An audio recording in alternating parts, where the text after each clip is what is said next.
Hello and welcome to the ADHD Goals podcast. We have a great episode lined up for you today. My guest today is Bryson Tarbet. He is a former elementary music teacher, but now he is the founder of That Music Teacher, and he helps create a more inclusive environment by helping teachers create more inclusive environments at school for kids. Is it just in the music room, or is it in all classes in general?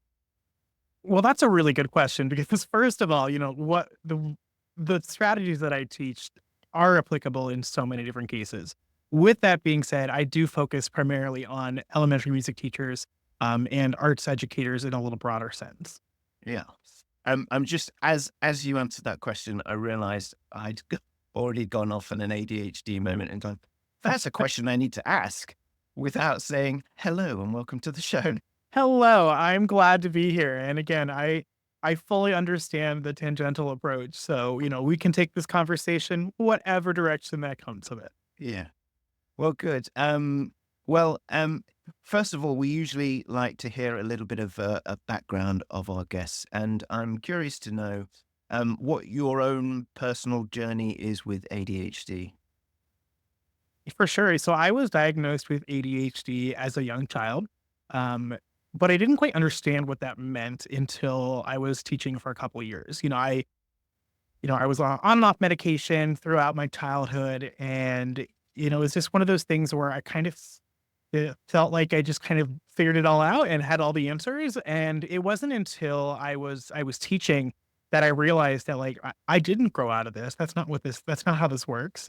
And I had to really learn some new strategies to kind of make it in the workplace and in the school setting. And then throughout the journey, I taking a step back, my first year out of undergrad, I worked in a special education setting outside of the music classroom. And that really kind of opened my eyes to this world of inclusion and differentiation. It also kind of opened my eyes to the fact that I didn't learn a lot of this in undergrad. So at that point, I brought my ADHD hyperfixation towards inclusion. And that's when I started my master's and my graduate research on universal design for learning and inclusion.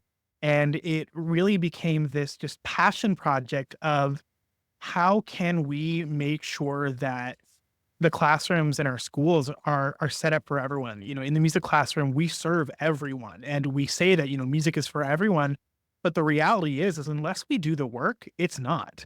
So I strive to help teachers to do the work so that when we say music is for everyone, we really mean it. Yeah. I wonder if we've mentioned it on the show a couple of times, but universal design, and that was in the context of the workplace. But I just wonder if you could just elaborate a little bit about what universal design is for the guests. For sure. So universal listeners, sorry. For sure. So universal design is actually something that comes from architecture. How can we make buildings more accessible? And the whole point of it is by making it more accessible, we're not making it less accessible for others. I think back to when I was in high school, we had this really, really long ramp that connected two areas of the high school. And this totally easily could have been stairs or something like that. But the reality is they chose to put in a ramp there because it was more accessible. With that being said, I, as a person who was able to walk, was still able to find use in those stairs. It didn't make it any harder for me. And that's really what universal design is. It's how can we look at the way that we are teaching, the way that we are interacting with students and having them interact with the content and identify barriers for access and break those down so that there is so much more equitable access to what is happening in front of them. Yeah, it's almost, the idea of, you use the example of architecture, and you can see at some point they just said, well, this is what the average person is like, so let's optimize it exactly for them. Whereas they could have just quite as easily have said, well, what's the extreme? And if we design it for that, then everybody's going to be okay. Yeah, exactly. I mean, you think about when you're going into a store that has an automatic door. That would be really helpful if, you had some sort of physical limitation where you're not able to open the door. But also, like, it would be really helpful if you're, like, holding a child or have your hands full. So even if that wasn't necessarily the goal when they installed that door or made that decision, the reality is it's still helpful for a lot of different people. And I think that's where we get inclusion and differentiation wrong, is we feel like we need to every single decision needs to be an inclusive decision. The reality is we just need to be removing those barriers so that there's more access to what's happening in the classroom. Mhm, mhm. And speaking about you going back to what you said, you felt that you had, your your your own challenges under control when you were younger, but then when you moved into teaching for a couple of years, you then realized that you needed to create some new strategies. I just wonder what do you think those triggers were in your adult life that maybe, brought out new things? Was it, stress, or was it, overwhelm? What was that? I think it was a combination of a couple things. Like a lot of us with ADHD, I was also identified as gifted as a child. So I was able to kind of like fake it for a long time. And then I realized when I got into the classroom is like, this really wasn't going to necessarily work. Like I had to get my stuff together. Because I had quite a bit of lesson plans to write every day. Like I have to, get these executive functioning skills. I can't, I was juggling hundreds of students and their different diverse needs. And I was teaching all the way from pre-K through sixth grade. So I had to write all those lesson plans, and I was at two different schools. So I had to juggle the different schedules and the different administrators. So like just by like being in that position, I really was really kind of shown just how poor my executive functioning skills were really. And how I had to really learn and find some new strategies to help me make sure that I didn't drop any balls, and I made sure that I was getting done when I needed to get done. Mhm.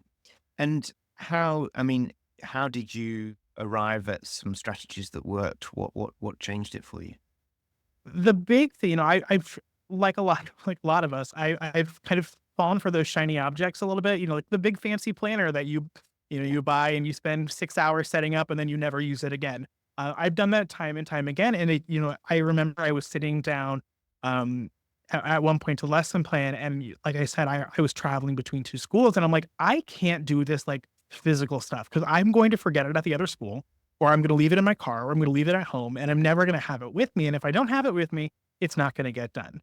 So I kind of made the first decision of just, like, anything that I can make digital, I made it digital. So my Mhm. lesson plans were digital, all of my curriculum guides were digital, and then Google Calendar became, like, this super important part of my life. Like, at this point, I have, I think, 5 different Google Calendars that are basically, like, exactly what happened. Like, if they're not in the calendar, it does not happen. And once I made that decision, that was really helpful to be like, "All right, I don't have an excuse because it's all on my phone right now." Right? I don't get to play the, "Oh, I left it on the kitchen table." No, it's on your phone. You know exactly what you have to do. You know when it's due. So, like, let's get to work. Mm. I sometimes find in those situations in the past where I've decided, now's the time to reorganize everything and get a system that works. And you're full of energy. You've got that executive function part engaged for this moment, and then you do it, and then you spend so much time creating this intricate system that organizes everything that you go, wow, this is overwhelming, and then never going to use it because it's too complicated. So I suppose there's always a balancing act to try and get everything in it, but not make it overwhelming itself. Yeah, and what was really interesting at the time is, like I said, I was diagnosed with ADHD very young, but at that time, I was in the music classroom, and it was very loud a lot of times because it's a music classroom full of kindergartners, right? And throughout that process, I realized that like I had sensory processing disorder. So throughout that time, I would end up getting diagnosed with SPD. And it was kind of like looking back, it was kind of hilarious how much of like a well, yeah, moment it was. For years, this is probably my third or fourth year teaching. For years, I always said, like, if I went to school now, I'd be the kid that had the headphones and the heavy vest.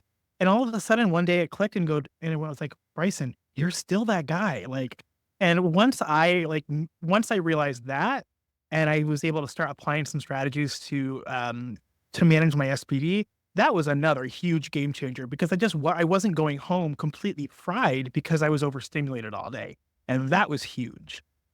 And is SPD um, a typical trait with ADHD? Yeah, it's definitely one of those, comorbidity diagnoses that, like, um, very commonly occurs with ADHD as well. So, basically what I told my psychiatrist that, like, I'm like, "I think that I have this," and she's like, "Yeah, it's probably pretty common. So, like, let's go through this." And, come to find out, I do have SPD. So, like, being able to go through that, it was really interesting. Um, without getting too far in another tangent, I do think it's very interesting, the comorbidity of different diagnoses on top of ADHD. That's the Yeah. whole kind of rabbit hole sometimes I like to dive down. Yeah.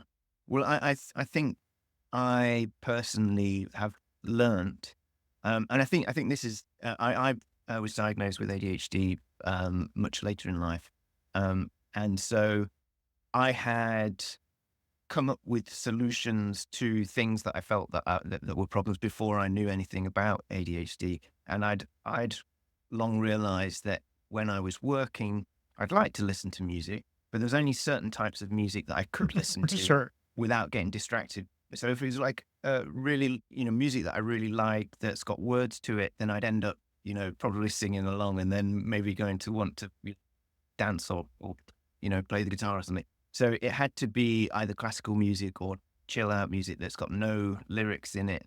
And if so I wonder if that's kind of a similar thing in as much trying to be careful what stimulates you and what doesn't. Yeah, that's for sure. I think one question I get asked a lot as a music teacher is like, what kind of music do you listen to? And the reality is when I was teaching, I didn't listen to that much music outside of the school day because like I just needed a minute. I would go home and drive home in silence a lot of times because I just spent all day surrounded by music, and I just needed a little bit of time to kind of decompress. And then kind of going on that, I was the same way, or I'm the same way. I have very specific types of music that I can listen to just to listen to, but if I'm having it in the background for work to getting done, it can't have any words because otherwise I'll start typing what the lyrics are, and that's not helpful. So, but at the same time, I have to have music going on in the background. Otherwise, my brain goes completely way too fast and starts spiraling down its own weird rabbit hole that has nothing related to, the tasks that I'm doing. Mm. I've found that music can be a really great, mm, way to sort of switch gears. If I'm sort of struggling to get motivated, if I have a cold shower but also play some really music that I'd get up onto a dance floor and dance to at a party or whatever, that can really help switch into a fully motivated mindset. Whereas 5 minutes before, I was probably lying in bed going, "Oh, I can't face it today." Yeah, I think that there's something to be said about, I mean, let's be honest, neurodiverse people, we don't really like transitions, very much. So being able to make them smoother by adding some music, kind of like you mentioned, kind of having that pattern interrupt and say, all right, we're not laying down anymore. We're getting up, we're moving, we're getting the energy going because we have things that we need to do. That's a really good strategy to be able to make those transitions a little bit smoother. Yeah. And tell me about the heavy vest you mentioned, because I've heard about people with ADHD can get these heavy quilts for or duvets for sleeping. How do you have a heavy vest yourself? I do not. So that's one of those things where until I started teaching, I didn't even know that they existed. Yeah. So I worked with students that had OT, so occupational therapists that were working with them to help them regulate their own sensory needs. And one of the strategies that they often use for kids that like were clearly sensory seeking, which I am exactly me a lot of the times, is basically just what you said, kind of a weighted blanket, but more in like a vest form. So it's kind of like a bulletproof vest with minus the Mhm. bulletproof. Like it's just kind of like it straps in like that. And it's wild seeing how that can be really helpful. I've never necessarily had my own bullet or not bulletproof vest, but a heavy vest.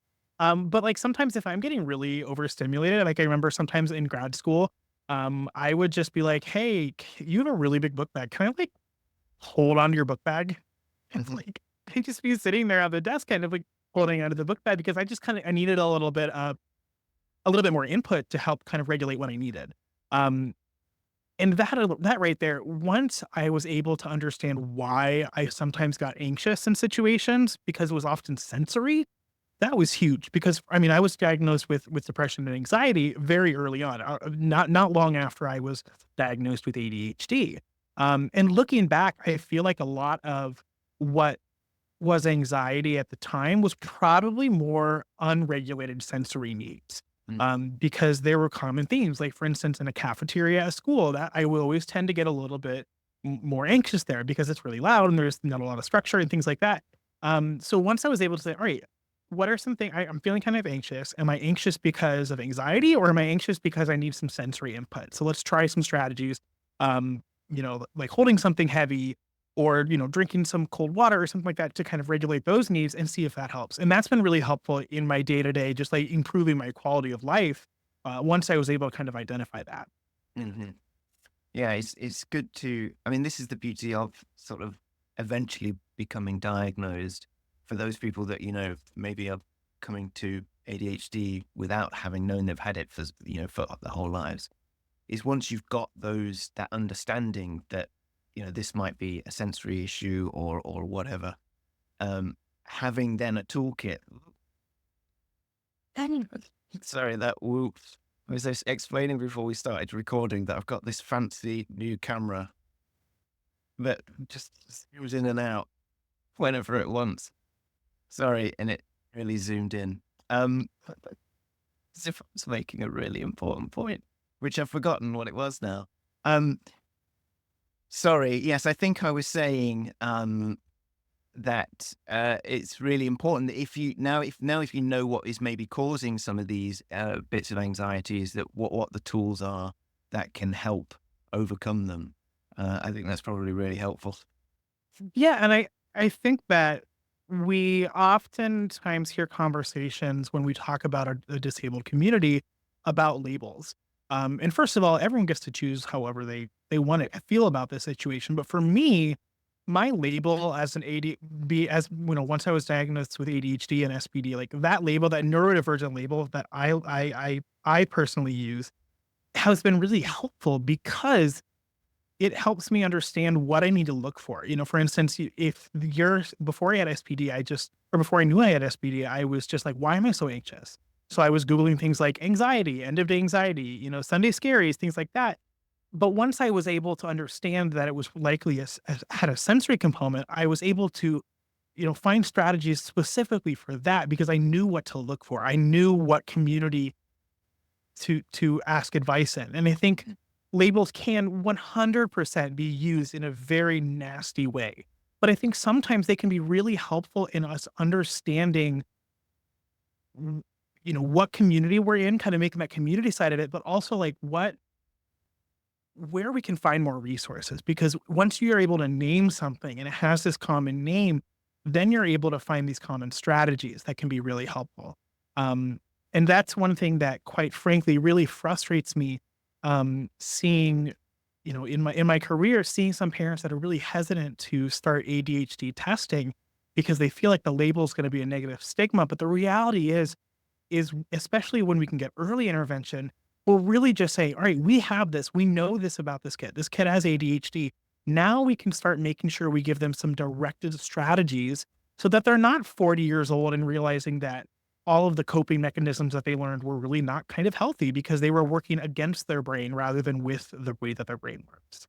Yeah, I've come across that thinking before as well, from parents, particularly maybe neurotypical parents that Yeah. feel that maybe from their generation, the kid that was different, or whatever, the labels that they had weren't positive ones. But I think we're a lot more inclusive now, and we're getting better at providing the right tools for kids at school. That it's actually really helpful, and it stops the child from thinking, I'm different. Why am I different? Whereas if they have a label and they've got some tools, but also they might be able to find some other kids that are, ADHD or whatever particular uh, neurodiverse trait that they have, then they can feel, included in that community as well if they know about it. So I think it can only be a positive thing. But I do understand the hesitance. But yeah, I would like to change that if that's possible. So tell us a little bit more about your journey into what you're doing now. Your business, that music teacher, helping elementary music teachers in the classroom. Tell us how you arrived there. Yeah, so as an ADHD brain, I kind of fell into an accidental business, which I have to say, as someone, now that I'm kind of in this space, there's a lot of neurodiverse people that run their own companies, for better or for worse. But for me, it was a complete accident. Like I said, I started. My first year of undergrad, I wasn't in the music classroom. I was in that special ed role. So I created an Instagram account to just follow a bunch of other music teachers so that I could kind of live vicariously through them. And then that spiraled into a podcast, into sharing my interactions, which spiraled into, hosting a digital course and doing our virtual summits. And then all of a sudden, one day I look around and I said, like, this is really something. And being able to see the impact that my company's been able to have with in the world of music education, because the reality is the professional development for elementary music is just not being provided the way that it needs to. So that's kind of where we stepped in to make sure that teachers have the tools to ensure that their classrooms are set up for everyone. We don't focus just on inclusion and differentiation, but it's kind of at the core of everything that we do is making sure that music is for everyone. Because again, we say that a lot, but sometimes it's really not the truth. So at the end of this past school year in May, I left the classroom and I have been running my company full time. I have a team that I manage, which is a weird thing to say, especially as a neurodiverse individual, like having to figure that whole side of things out. I work from home now, which is a whole other bag of worms. Yeah. Having to figure out how do I hold myself to deadlines when, I'm the boss? And that's been really, it's been a learning experience, but it's also been really, really wonderful being able to build the life that works for the way that my brain works. Yeah. The longer that I'm working for myself, the more I realize that part of the reason I was always so exhausted is the way that the school day was set up and what I needed to do was set up really wasn't optimized for an ADHD brain, And being able to understand that, what, there are going to be really times where I just don't want to do a task, so I'm not going to do it. Mhm. But there's also going to be another task, another day in a week or two where I'm going to want to do the entire task in 1 hour, right? And being able to really take advantage of the way that my brain works and work with that dopamine seeking has been really helpful. It's not perfect by any means at this point, but the quality of life has been so much greater now that I feel like I'm being able to create the life that works for the way my brain works. Mhm. And yeah, and that can only come from sort of just understanding the condition, the ADHD more and understanding what's going on inside you and saying, right, this isn't going to work right now. So I'm going to stop trying to push that and make it fit. And I can do that another day. I think Yeah. that's really crucial. So you mentioned, trying to make music for everyone. And I just wonder, could you give us some illustrations of what sort of challenges you were facing in the classroom and can you give us some examples of where music didn't feel like it was for everyone? How were people feeling excluded in the classroom? So I feel like the biggest thing that I hear from the teachers that I work with is they all want to make music for everyone. But what the struggle is how can I make music for everyone when I have a student that's being disruptive? I think that's especially when it relates to ADHD, that's what I hear a lot about. Like, this student is all over the place. They're getting in the way of the learning of everyone else. And that's where I kind of flip it. I say, all right, so let's remove the barriers so that that student can be successful. Because not only then are we helping that student but we're also helping all the other students because there's less disruptions. Mhm. I had a kindergarten student one year, um, and he really struggled with regulating his body, his sensory needs. In my opinion, was an undiagnosed ADHD, um, and he really struggled. He really struggled, and we had kindergarten music at the end of the day, so that didn't help. And a successful day for him was one where he was in the room, and that was kind of it. Like, he was making music, but he was kind of jumping all around. He was, very sensory seeking, so kind of running into people and throwing his body to the ground, just to get that sensory stuff. And, one day we at this point, it's probably, October, November. We've been trying for a while. And at the end of class, I kind of hold him back and I say, "Hey, do you sometimes feel like you are getting in trouble for things that you can't control?" And when I asked him that, he immediately broke down into tears because I mean, I think a lot of us have been there, right?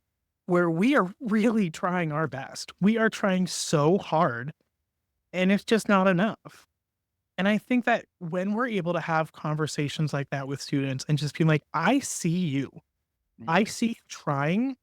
Is it perfect? No, but I do see you trying and focus on those things can be really helpful. In that moment, I told the student, I'm like, I was the exact same way when I was in school. I really struggled, controlling my body and not shouting out.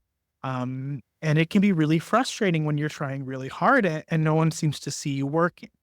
And from that moment on, he was still himself and he was still very high energy, but like we kind of had this understanding that I'm gonna give you a little bit more leeway. You have to, we still need to be safe, responsible, and respectful, but like I'm also gonna let you be you. And once that we had that, like things got a lot better most of the time. Um, because I saw him for who he was. And I think that's kind of my big thing that I want to pass on to other teachers is just like it's really hard to be neurodiverse, especially when you're thrown into a setting that's not really super helpful, for the way that your brain works. And to kind of give that grace, I'm not saying that we can't have high expectations or we need to let them do whatever they want, but like we also need to understand that like it's hard. Mm. And that's kind of one of the missions that I have is to kind of spread that awareness. Yeah. I mean, I'm thinking, you know, like you just said, it's hard for someone who's neurodiverse in any school situation because you're sort of almost like um trapped in situations where you can't maybe, move around or whatever. But I imagine in a music class where there is all that sensory stuff available to you, it's like, oh, I just want to, you know, bang things and stuff like that. So I can imagine music lesson can actually very quickly descend into a lot of noise and chaos. I mean, totally, but at the same time, we can kind of embrace that chaos and structure it in a way and give supports in a way that make it so it's controlled chaos. And Yeah. it's, you know, I'm the exact kind of person that, struggled during school, but being able to go out in music and do my thing, like that was huge for me. Being able to, you know, get out of my box a little bit and feel like I was able to be a little bit more me and a little bit more, without having to put up this huge mask the whole time. And I think that's what's really special about the music classroom is for better or for worse, it's different than a lot of the way that the rest of the school day is structured. So it can be a little bit of a signal interrupt for students that just need a different pace. Hmm. And I wonder, you mentioned there that particular example where I think you said that the child was sort of undiagnosed ADHD. Do you come across many children that in your eyes you think, well, this looks like ADHD? What happens in that process? Is there a process by which you can indicate to the other teachers or parents and say, hey, maybe there's something we need to look into here? So that's a really tricky subject. Yeah. And it's one of those things where I think as teachers, we can kind of say, "Hey, I'm noticing this. Are you noticing this?" Or, what strategies have you been seeing? But at the same time, like, we're not medical professionals. We can't go to a parent and say, "Hey, like, I think your student has ADHD." Um, we can potentially advocate for them to kind of bring it up at a pediatrician. But it really is this kind of weird line that we have to toe where we're kind of advocating for them as a student, but also like making sure that we are very clear that like we have to stay within our scope, within our scope of licensure. And I think that's something we're bringing in. Like a school psychologist can be really helpful. A school counselor can be really helpful. Just talking to your administrator and be like, what is this? What do we need to do? But also like the reality is we don't get to make that decision. So regardless of any diagnosis or not, we just need to show up and help the students that are in front of us.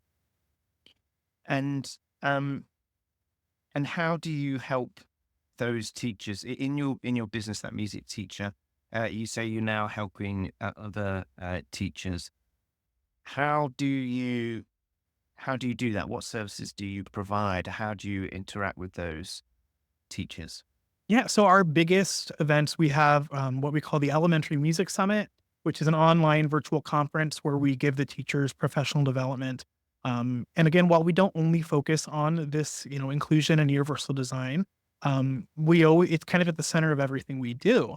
Um, Also, now that I am not working in a school setting, I have a little bit more flexibility with my schedule. I'm able to go into different schools now, and I share my work with Universal Design for Learning, kind of as a clinician with different school districts, and that's been a lot of fun, because I get to share my story and I get to say like, this is who I was when I was in school, and this is what could have helped me, and this is how you implement this in your classroom, and that's what's really helpful, or what's really hopeful, is that when I'm in these settings, the teachers are really receptive and the teachers are really wanting to do this. It's just it's hard. It really is hard to, especially when you just think about the unique needs of, hundreds of students and how do we balance that and how do we make sure we know that? Um, but what I love seeing is that the teachers are ready to do the work. Mhm. And can are you able to give us any examples of the types of things that you can work on that have worked? Mm, and I suppose a follow up question to that would be, does it only does it only work in the music classroom, or could this universal design be applied to all lessons at school? Well, first of all, universal design can be applied to anything. Yeah. So it really comes down to just being, you know, you can kind of boil it down to multiple means of representation, multiple means of expression, and multiple means of engagement. Basically, you're showing the information in different ways. You're letting the students interact with the information in different ways, and you're expecting different, or you're accepting different, information from the students when they're kind of talking about the concepts. But kind of zooming in on kind of something a little particular, the biggest things that I've ever done in my classroom was being aware of those sensory needs. Because like we said earlier, ADHD and sensory needs, they go hand in hand, especially for younger students. They tend to be a little bit more visible. So in my classroom, I had probably 10 to 15 sets of like the over the ear headphones that any student can go up and grab at any point. Mm. I also had some fidgets where students were able to use, to kind of help regulate that sensory need. And what I loved about the way that I set that up, and this is what I coach my teachers in doing, is make it available for everyone. Yes, it's going to be a little chaotic at the beginning, but when you implement some sort of strategy like that and you implement it in a way that anyone can access it, not only are you helping those students that actually need it, but you're also making it so you're not othering them, right? Yeah. So if all the students can use fidgets, eventually the novelty is probably going to wear off for a lot of the other students. But those students that do find a genuine use for it and a genuine need, it's not something that Johnny gets to use because Johnny's hyper. It's just something that's there and Johnny tends to utilize. And that's something that I really feel strongly about in the way, because the way that we implement adaptations and modifications matters. Because students they pay attention, and we want to make sure that we're we're showing them what we want to show them. Hmm. I think that's really important because the way the way I understand ADHD and its effect on the brain is, due to the lack of dopamine receptors fueling that executive function part of the brain, which means that, easily distracted and not, able to always access or power up that part of the brain that does all that really important processing. But I think we're living in an age now where a lot of neurotypical people's dopamine baseline is being, disrupted by, phones, bad diets, maybe even not being able to just, do sports at school as much as they used to do. And so we're living in this world where everybody's dopamine levels are being depleted. And therefore, neurotypical people are also feeling like ADHD like symptoms because, their executive function part of the brain is not getting fueled up as much.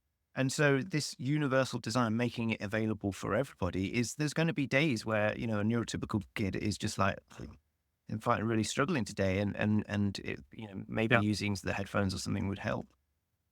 Um, Yeah, and that's the real point of universal design is that it's there for everyone. It's not this thing that fits into a box. It's just making it's removing barriers, not adding more. And mm, that's what I love about it. mm.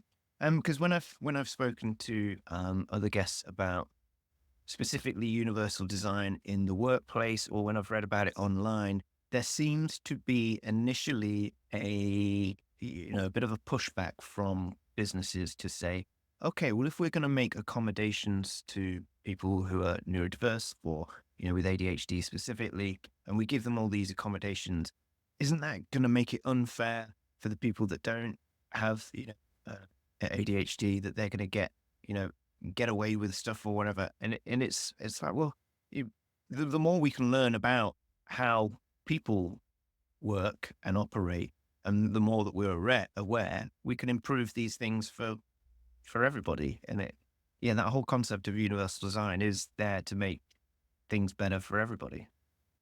Yeah, and it really comes down to the fact that as we get more and more aware of what neurodiversity looks like and and how we can make it look differently than it is now, we have to start challenging some of those bigger systems, which can, like you said, can kind of cause some pushback. And the reality is like, who cares if it's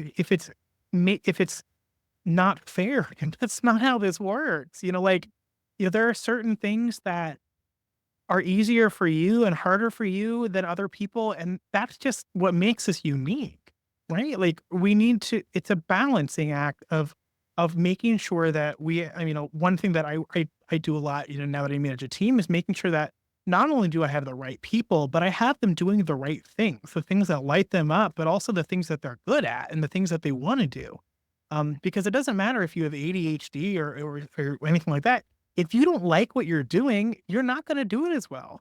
But if you get somebody who in there who can, like, hyper focus and absolutely loves what they are doing, they're gonna shine. So the reality is I hate the term, ADHD is my superpower, but it can be used like that if we have those strategies and those labels so that we can understand who we are as people and how our brains work.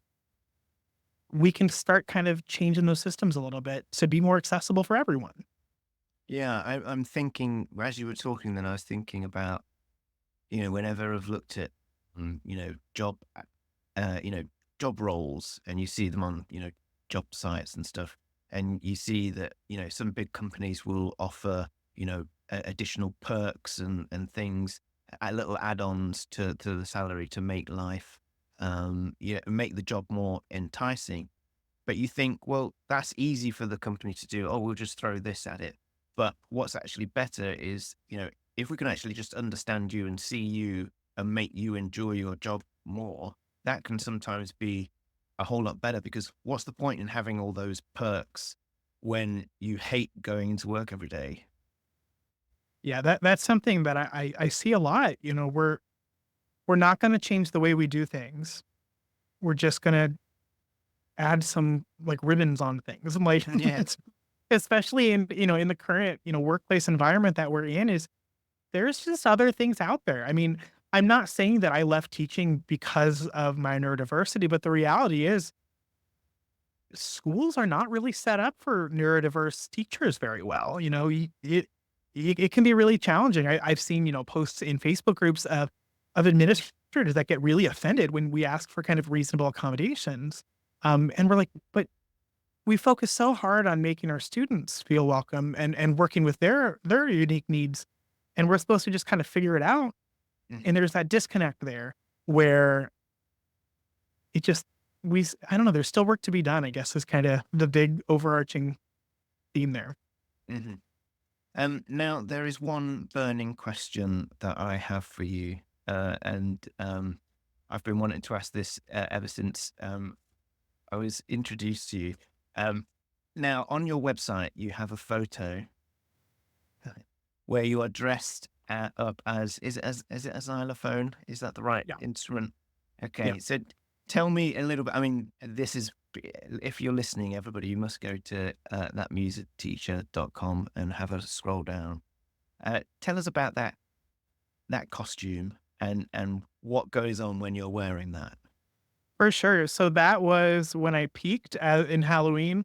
I've never been able to outdo that costume. What was really funny, it was with in pure, very true ADHD style was the day before Halloween, and I realized I didn't have a costume. Um, and my roommate at my roommate at the time was like, I got this." And we stayed up way too late the night before. Both of us as teachers, we stayed up way too late the night before making that costume, and it was just amazing because, um, I don't know, I've never been able to top that costume. Yeah.